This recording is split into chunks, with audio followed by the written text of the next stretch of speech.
The installation of the BimlFlex Excel-based metadata management solution is dependent on Excel being available on the machine. It is also necessary to match the bitness of Excel when installing the application.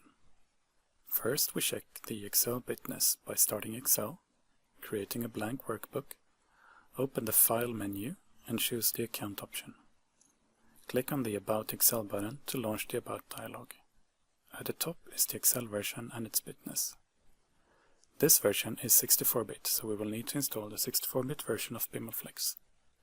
Note that the default installation for Office 2016 is 32-bit. We've chosen 64-bit here to give Excel access to more memory to work with. Once we know what version to install, we close Excel and run the BimlFlex installer. Choose the correct bitness version. There is also an option to install the BimlFlex custom SSIs components here, but they've been updated since they were packaged into the installer, and we will install the newer version separately.